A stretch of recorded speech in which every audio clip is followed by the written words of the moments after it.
आपका एक बार फिर से आर.के. मौर्य कॉमर्स क्लासेज में बहुत बहुत स्वागत है। आप पढ़ रहे हैं साझेदारी। साझेदारी से संबंधित 20वां नंबर प्रश्न इस वीडियो के माध्यम से आपको बताने जा रहे हैं।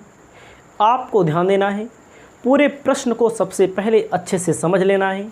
प्रश्न को समझने के बाद आपको मैं पूरे प्रश्न को सॉल्व करके बताऊंगा। कैसे सॉल्व किया जाएगा, वीडियो को पूरी देखिए, नोट्स ज़रूर बनाइए। आपके सामने जो प्रश्न है 20। Doctor SM. शुक्ला इस बुक के लेखक हैं। प्रश्न संख्या 20 जो कहता है आपके सामने स्क्रीन पर दिख रहा है, आप इसे हमारे साथ पढ़ते चलें, देखते चलें। कहता है ए और बी क्रमशः 3:1 के अनुपात में लाभों को बांटते हुए साझेदार हैं। 31 मार्च 2016 को उनका आर्थिक चिट्ठा दिया गया है। आर्थिक चिट्ठे में बाएं पक्ष में दिया गया है पूंजी और दायित्व दिया गया है। पूंजी और दायित्व में लेनदार दिया गया है। पूंजी ए की और बी की दी गई है। संपत्तियां दी गई हैं। संपत्तियों में बैंक में नकद, प्राप्य विपत्र, देनदार, रहतिया, फर्नीचर, भूमि और भवन दिया गया है। इसके बाद कहता है समायोजन दिया गया है। समायोजन में कहता है 1 अप्रैल 2016 को सी को 1/5 हिस्से के साथ साझेदारी में सम्मिलित किया गया। सी आएगा 1/5 देने के लिए आएगा। सी जब आएगा तो सी 10,000 रुपया पूंजी, 5,000 रुपया ख्याति देगा। बी कहता है ए और वी ख्याति की राशि को आधा निकाल लेंगे। आधी राशि ख्याति की राशि में से निकाल लिया जाएगा। नया टॉपिक है, नए टॉपिक को नए ढंग से आपको बताएंगे। उसके बाद कहता है स्टॉक और फर्नीचर को 10% से घटाया जाना है। स्टॉक में 10% की कमी और फर्नीचर में 10% की कमी होगी। उसके बाद देनदारों और प्राप्य विपत्र पर 5% आपको संचय का निर्माण करना है। ये भी आपका घाटा ही है, संचय भी। उसके बाद फर्म के विरुद्ध हानि के दावा के लिए 1,000 रुपया दायित्व का निर्माण किया जाना है। फर्म के विरुद्ध हानि है, ठीक है, 1,000 की दायित्व का निर्माण किया जाना है।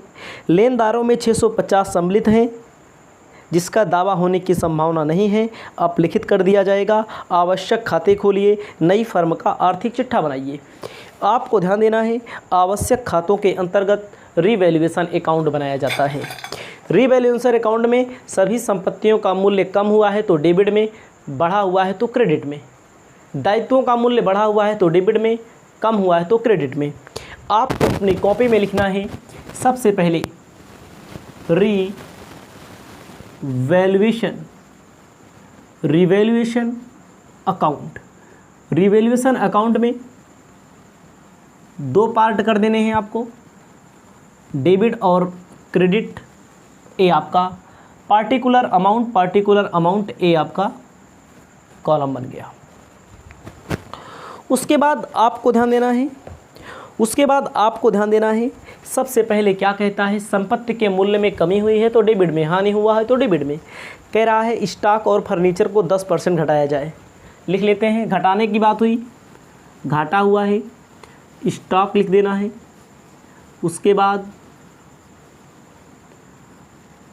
फर्नीचर लिख देना है। आपको ध्यान देना है स्टॉक कितने रुपए का दिया है। प्रश्न में देखिए, बैलेंस शीट में दिया है रहतिया स्टॉक यानी 20,000 का 10%, 2,000 की कमी हो जाएगी। उसके बाद दिया गया है देनदार दिया गया। उसके बाद दिया गया है फर्नीचर कितने का दिया गया है। फर्नीचर 1,000 का 10%, 100 रुपया हो जाएगा। उसके बाद आपको ध्यान देना है देनदारों और प्राप्य विपत्र पर 5% संचय का निर्माण करना है। लिखा जाएगा to reserve for debtor. To reserve for के स्थान पे फ्रॉम लिख दीजिए। फ्रॉम मतलब से, डेटर से रिजर्व करना है आपको। From bills receivable. क्या % बोल रहा है, इसको आपको ध्यान देना है। % बोल रहा है 5।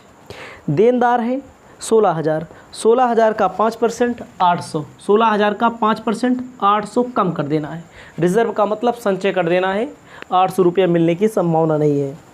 बिल्स रिसीवेबल में रिजर्व करने के लिए कह रहा है 5% इसमें भी, 5 तिहाई 15, 150 कम हो जाएगा, मतलब घाटा है तो डेबिट में। कहता है भूमि और भवन का 20% मूल्य बढ़ा दिया जाना है। भूमि और भवन 25,000 रुपये की है, 25,000 का 20% लिख दिया जाएगा बाई लैंड एंड बिल्डिंग। 20,000 का 5%, 20%, सॉरी 25,000 का 20%, 25 दूना 50, 5,000 बढ़ जाएगा। जब 5,000 बढ़ गया तो क्रेडिट में। उसके बाद कहता है फर्म के विरुद्ध हानि हो रही है, फर्म के विरुद्ध हानि हो रही है, क्लेम डैमेज इसे बोलेंगे, क्या बोलेंगे, टू क्लेम, हानि हो रही है, हानि का मतलब आपके विरुद्ध, फर्म के विरुद्ध कोई नुकसान हो गया है, उसका कितना कह रहा है, 1,000 रुपया, वो भी घाटा है भाई, फर्म के विरुद्ध हानि हुआ है, दावा ठोकेगा तो नुकसान होगा। उसके बाद आपको ध्यान में देना है, उसके बाद आपको ध्यान में देना है 650 रुपये का लेनदार है, 650 रुपये का लेनदार है। लेनदार का मतलब होता है जिसको पैसा देंगे हम, फर्म देगी। अब 650 नहीं देना है, नहीं देना है तो लिख देना है बाई क्रेडिटर 650। उसके बाद दोनों पक्षों को बराबर कर देना है। देखो रिवैल्यूएशन अकाउंट आपका बन के तैयार हो गया है, अभी पूरा नहीं हुआ है। क्रेडिट जोड़ेंगे 5,650 आएगा, 5,650 क्रेडिट में। देखो डेबिट भी जोड़ लेते हैं, 5,650 यहाँ पर लिखना पड़ेगा आपको, 5,650, क्योंकि क्रेडिट ज़्यादा है। क्रेडिट वाले में से डेबिट वाला घटा दूँ, 2,000, 2 1 3,000, 3 1 4,000, 4,050 माइनस कर देंगे। जब 4,050 माइनस कर देंगे तो निकल के आएगा 1,600। भाई 5650 में 4,050 माइनस कर दो, 0 0 6, 1,600 निकल के आएगा। 1,600 क्या बचा, 1,600 लाभ बचा। लाभ को to profit transfer to partner capital account. Partner capital account में प्रॉफिट को ट्रांसफ़र कर दिया जाएगा 1,600 को। ए साझेदार है, बी साझेदार है। किस अनुपात में बांटेंगे, 3:4 में बांटेंगे। 1,600 3:4 का मतलब क्या, 3:1 का मतलब क्या होता है, सॉरी 3:1 का मतलब होता है 3/4, दोनों को जोड़ देते हैं 1/4 गुणे 3/4, 4 चौक 16, 4 3 1200, 1,600 गुणे 1/4, 4 चौक 16, 400। ये आपका उत्तर आ चुका है। आंसर मिला लीजिए, 1200 और 400 दे रहा है। प्रॉफिट लॉस एडजस्टमेंट, इसमें क्या लिखा है, पीएल एडजस्टमेंट, मैंने आपको बताया था रिवैल्यूएशन के स्थान पे आप इसे पीएल एडजस्टमेंट भी लिख सकते हैं। ये आपका रिवैल्यूएशन अकाउंट बनके तैयार हो गया है। आपको मैं बताने जा रहा हूँ, क्या बताने जा रहा हूँ, पार्टनर कैपिटल अकाउंट। वीडियो को रोक करके आप यहाँ तक लिख लेंगे, पार्टनर कैपिटल अकाउंट कैसे बनता है, ठीक है। आप लिख लीजिए यहाँ पर partner capital account. Partner capital account कैसे बनता है बताया है मैंने। पार्टिकुलर बायां पक्ष debit, A B C, particular A B C, ठीक है।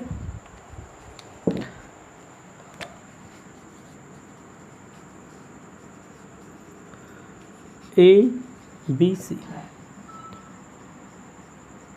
Particular A B C. सबसे पहले पुरानी बैलेंस शीट की पूंजी लिखते हैं क्रेडिट में। देखो बैलेंस शीट आप देखेंगे, क्वेश्चन आपके सामने रहना चाहिए, बाई बैलेंस ब्रॉट डाउन, आँख मूंद के पुरानी बैलेंस शीट की पूंजी दी गई है 30 और 16, 30,000 और 16,000। उसके बाद रीवैल्यूएशन अकाउंट लिखेंगे। रीवैल्यूएशन का फ़ायदा हुआ है तो क्रेडिट में, देखो फ़ायदा हुआ है तो क्रेडिट में आएगा, घाटा इधर आएगा, घाटा होगा तो डेबिट में। 1200 ए ने पाया है, 400 बी ने पाया है, इसको याद रखना। पुरानी बैलेंस शीट की पूंजी, रिवैल्यूएशन का फ़ायदा। अब प्रश्न के बैलेंस शीट में तीसरा नंबर आपको ध्यान देना पड़ता है। प्रश्न के बैलेंस शीट में दायित्व शीर्षक में, दायित्व में देखिए कोई संचय दिया है, नहीं दिया है। अविभाजित लाभ दिया है, नहीं दिया है। लाभ हानि खाता दिया है, नहीं दिया है। नहीं दिया है तो छोड़ दो, दिया होगा तो पुराने साझेदार पुराने अनुपात में बांटते हैं। उसके बाद बाई, तीसरे नंबर पे आइए। नया साझेदार आएगा, बाई पूंजी लेकर आएगा। पूंजी कितना लेकर आ रहा है? पूंजी लेकर आ रहा है 10,000। बाई कैश नए साझेदार की पूंजी लिख दिया जाएगा। फिर से सुनिए, पहले पुरानी बैलेंस शीट की पूंजी, दूसरा नंबर रिवैल्यूएशन का फ़ायदा, तीसरा नंबर क्या होता है? संचय, अविभाजित लाभ, लाभ हानि खाता है तो क्रेडिट कर देंगे, बांट दिया जाएगा पुराने अनुपात में, नहीं दिया है। तीसरे नंबर पे फिर चौथे नंबर पे आता है कैश, नई पूंजी जो नया साझेदार लाता है तो नई वाले में लिख देते हैं। ख्याति लाया है, ख्याति का मतलब क्या होता है? ख्याति को इंग्लिश में कहते हैं गुडविल। प्रीमियम शब्द से इसकी एंट्री की जाती है, प्रीमियम। कितना ला रहा है? प्रश्न में दिया है 5,000। कितना ला रहा है? प्रश्न में दिया है 5,000। 5,000 प्रश्न में ला रहा है तो ख्याति को पुराने साझेदार त्याग अनुपात में बांट लेते हैं। प्रश्न में जब नया भी दिया हो पुराना भी दिया हो तो त्याग निकालने की ज़रूरत पड़ती है। पुराना दिया है नया नहीं दिया है, मान लीजिए नया निकालें ही तो हमें क्या पता लगेगा? हमें फिर वही निकल के आ जाएगा 3:1। क्या लिखे हम बार बार क्यों भाई करें? पुराना अनुपात अकेले दिया है तो पुराना अनुपात पर ही निकाल दीजिए, क्योंकि वही त्याग मान लिया जाता है और निकालेंगे तब भी वही त्याग आएगा, सेक्रीफाइसिंग रेशियो वही आएगा। तो 3:1, 5,000 को 3:1 में बांट दो। अगर हम 5,000 को बांटना चाहें 3/4, 1/4, तो आपको ध्यान देना है। कैलकुलेट कर लेते हैं, कैलकुलेटर मोबाइल है। जो स्टूडेंट 12th का पेपर देते हैं उनके लिए नहीं अलाउ होता। बीकॉम एमकॉम वाले कैलकुलेटर का प्रयोग करते हैं। आप अपने कॉलेज में पता कर लेंगे। 5,000 × 3 / 4 3750 और 1250 यही आएगा। 3750 1250 1250 ना, बांट दिया। लेकिन प्रश्न में कहा है कि ख्याति को निकाल लिया जाता है। ख्याति को क्या किया जाता है? निकाल लिया जाता है। क्या निकाल ले रहा है? प्रश्न में कहा है इधर लिख दो गुडविल। जब निकालने की बात आए तो गुडविल लिख दो। यहाँ पर क्रेडिट हुआ, यहाँ पर कह रहे हैं आधा निकाल लिया जाता है तो 3750 का आधा ए निकाल लेगा, 1250 का आधा बी निकाल लेगा। 3750 / 2 1875 निकाल लेगा तो बाएं पक्ष में लिख देंगे, निकल आएगा क्योंकि डेबिट में लिख उठा। 1250 625 आएगा, 1250 / 2 आधा निकाल लिया। डेबिट में लिखने का मतलब आधा निकाल लिया। यहाँ पर पाया हुआ था, यहाँ पर आधा निकाल के घर लेकर चला गया। उसके बाद प्रश्न में ऐसा कुछ नहीं है जो आपको यहाँ पर करना है। उसके बाद प्रश्न में और कुछ नहीं रहता है, रहता भी है लेकिन यहाँ पर नहीं है। यहाँ पर लिख दो 10,000 क्रेडिट में, तो डेबिट में भी 10,000 लिख दो। निकल के आएगा बाई टू बैलेंस CD।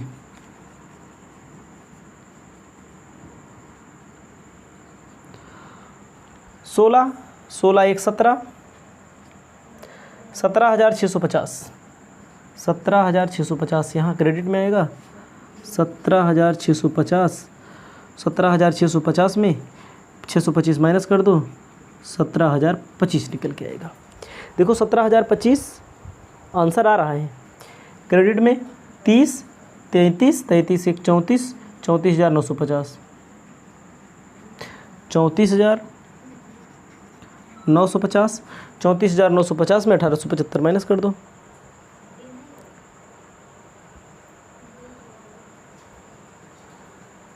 33,075। सबसे पहले पुरानी बैलेंस शीट की पूंजी लिखा, रिवैल्यूएशन का फ़ायदा लिखा, नई साझेदार की पूंजी लिखा, ख्याति को पुराने साझेदार त्याग अनुपात में बांट लेंगे। प्रश्न में नया और पुराना निकाल के दिया है तो त्याग निकाला जाता है, अन्यथा पुराना ही त्याग होता है। उसके बाद आधा निकाल ले रहा है, आधा निकाल ले रहा है तो इसका आधा 3750 का आधा बाएं पक्ष में लिख दो, 1250 का आधा लिख दो, दोनों पक्षों को बराबर कर दो। ये हुई क्या हमारी नई पूंजी, आपको अंदर नहीं लिखना है, याद रखना है, समझना है बस, नई पूंजी। अब क्या बनेगा, अब बनेगी नई बैलेंस शीट। याद रखना, बैलेंस शीट, पुरानी बैलेंस शीट को देखकर ही नई बैलेंस शीट का निर्माण किया जाता है। पुरानी बैलेंस शीट को देखते रहिए, नई बैलेंस शीट का निर्माण कर दीजिए। तो नई बैलेंस शीट का निर्माण करने के लिए आपको लिखना पड़ेगा बैलेंस शीट एज ऑन 31 मार्च, जो ईयर हो वो लिख दो, ईयर।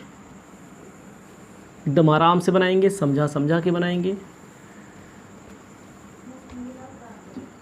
बायां पक्ष दायित्व होता है, आप इसे इंग्लिश में लायबिलिटी लिख लीजिएगा। ये होता है संपत्ति, इंग्लिश में एसेट्स लिख लीजिएगा, ठीक है। ऐसे भी लिख देंगे तो कोई गलत नहीं काट सकता है। हिंदी इंग्लिश उसमें क्या है, हिंदुस्तानी है हम लोग। पुरानी बैलेंस शीट की बहुत महत्वपूर्ण भूमिका होती है। दिया गया है क्रेडिटर 1,41,500, 1,41,500। देखो दायित्व में पहले क्या दिया है, क्रेडिटर 1,41,500, 1,41,500 माइनस करो 650, क्योंकि 650 दायित्व नहीं था।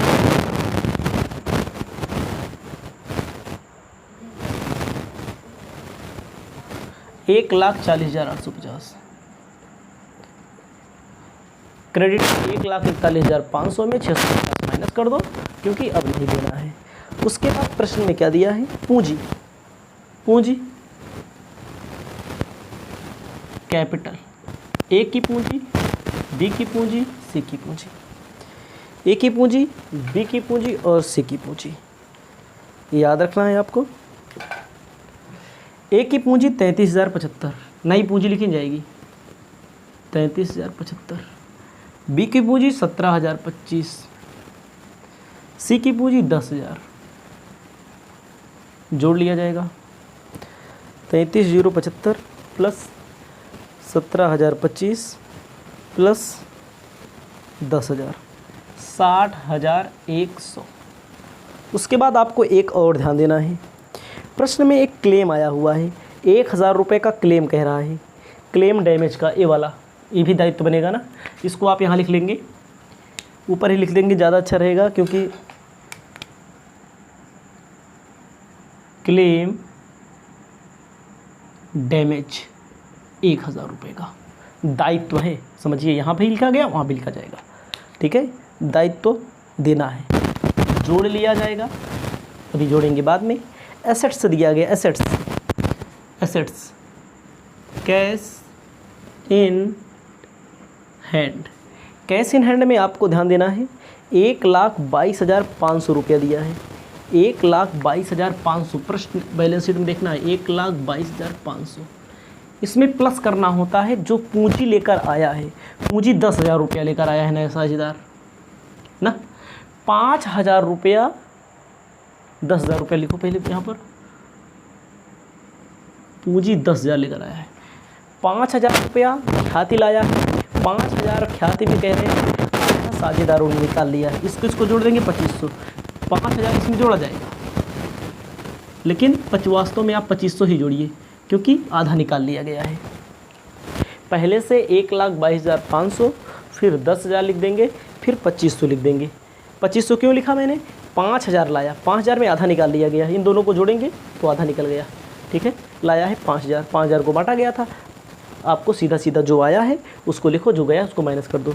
1,22,500 प्लस 10,000 प्लस 2500, 1,35,000, 1,35,000। उसके बाद आपको ध्यान देना है बिल्स रिसीवेबल 3,000 का दिया हुआ है, बिल्स रिसीवेबल 3,000 का दिया हुआ है। बिल्स रिसीवेबल 3,000 का जब दिया हुआ है तो 150 रुपये कमी आई थी, 150, यहाँ पर हो जाएगा 2,850। डेटर जो दिया गया है, डेटर कितने रुपए का दिया हुआ है, डेटर प्रश्न में आप देख सकते हैं 16,000, 16,000 में आप देखिए 800 की कमी आई थी, 15,200 बचेगा। उसके बाद आपको ध्यान देना है स्टॉक 20,000 का था, 2,000 की कमी आई थी, 18,000 देखो कमी आई है 2,000 की। फर्नीचर 10,000 की थी, 1,000 की थी, 100 कमी आई है, देखो लिखा है मैंने 900। इसको थोड़ा नीचे लिख के लिखिएगा, आपको ऐड यहाँ करना है, नीचे करना है, ऐड नीचे करना है, ठीक है। जोड़ देते हैं दायित्व और संपत्ति, जो भी होगा निकल के चला आएगा। 1,40,850 प्लस कर देंगे 1,000 प्लस कर देंगे 60,100, 2,01,950, 2,01,950। इसको भी जोड़ लेते हैं, संपत्ति भी जोड़ लेते हैं। संपत्ति को जोड़ने में क्या दिक्कत है? 1,35,000 प्लस 2,850 प्लस 15,200 प्लस 18,000 प्लस 900। इसमें कुछ अभी छूट गया है क्या? भूमि एवं भवन, लैंड एंड बिल्डिंग 25,000 की थी, 20% बढ़ा 5,000, 30,000 की हो गई। 2,01,950 ये आपका टोटल हो गया। देखो संपत्ति और दायित्व दोनों जब बराबर आते हैं तो माना जाता है कि प्रश्न आपका सही है, अगर बराबर नहीं आते हैं तो माना जाता है कि प्रश्न आपका गलत है। इसे आप अपनी कॉपी में लिख लें। इस वीडियो के बाद आपको 21वां नंबर क्वेश्चन हम उपलब्ध करा रहे हैं।